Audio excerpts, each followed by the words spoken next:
Afternoon বন্ধুরা, একেবারে lunch নিয়ে তোমাদের সামনে হাজির হয়ে গেলাম। তো দেখো, আমি কিন্তু আজকে ভাত নিয়ে নিয়েছি আর নিয়েছি শাকটা আগে একটু খেয়ে নিলাম। ঠিক আছে, এবারে বলি আর কি রান্না করেছি। রান্না করেছি আজকে তোপসে মাছের ঝাল। দেখো কি দারুণ না! এই যে তোপসে মাছগুলোকে দেখেছো, সাইজগুলো মোটামুটি মিডিয়াম ছোট ছোট। তার জন্য কিন্তু দুটো মাছ নিয়েছি। এই যে দাঁড়াও একটু খেয়ে বলিনি। দারুণ দারুণ হয়েছে কিন্তু, কি বলবো বন্ধুরা। দাঁড়াও, দেখো দেখো দেখো মাছটা আমি দেখো এরকম হাত দিয়ে ঠেললে কিন্তু কোয়া কোয়া মতন খুলে আসছে, একদম কাটা নেই।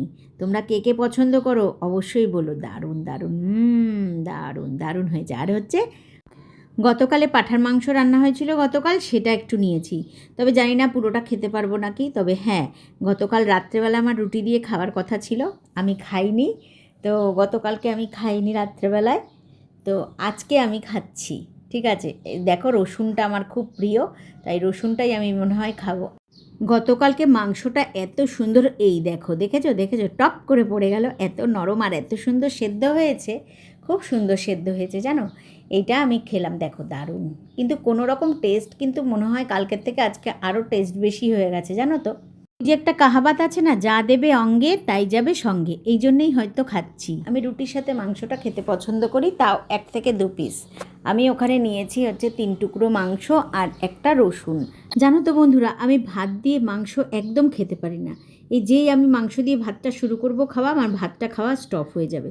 তার জন্য আমি আগের থেকে একটু লেবু খাচ্ছি আর একটু মাংস খেলাম। বন্ধুরা, আমাদের ছাদের বাগানের যে গাছের লেবুগুলো তোমাদেরকে দেখিয়েছিলাম, এগুলো কিন্তু একদম পেকে পেকে টোপা টোপা হয়ে গেছে। ওগুলো কিন্তু পেড়ে ফেলতে হবে, সেটা তোমাদের সাথে শেয়ার করব।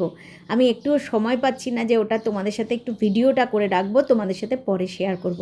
তবে গাছ থেকে পাড়তেও মন করছে না জানো তো। আর ভরপুর রস জানো লেবুগুলোতে, খুব সুন্দর হয়েছে। গত বছর আরও প্রচুর লেবু হয়েছিল, এবছরে একটু কম হয়েছে জানো তো বন্ধুরা। তো ওগুলো পারবো তোমাদের সাথে সেটা শেয়ার করব, ঠিক আছে।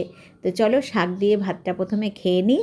আগেও কিন্তু আমি প্রণাম করেছিলাম, কিন্তু সেটা মনে মনে, মাংসটা খাওয়ার আগে। তোমরা বলবে মাংস আগে খেয়ে পরে ভাত খাওয়ার সময় প্রণাম করছো দিদি, না, আমি মনে মনে ঠাকুরকে সবসময় স্মরণ করে তারপরেই খাবারটা খাই। সেটা তোমাদেরকে আমি আগেও কোনো একটা ভিডিওতে বলেছি। তো শাক খাওয়া কিন্তু খুবই জরুরি, তোমরা জানো। ভিটামিন, প্রচুর পরিমাণে আয়রন থাকে, অনেক কিছু থাকে এর মধ্যে, ফাইবার থাকে। খাওয়াটা খুব জরুরি আর কি। ঠিক আছে, তো চলো, আমার খুব ফেভারিট, আমি খেয়ে নিই।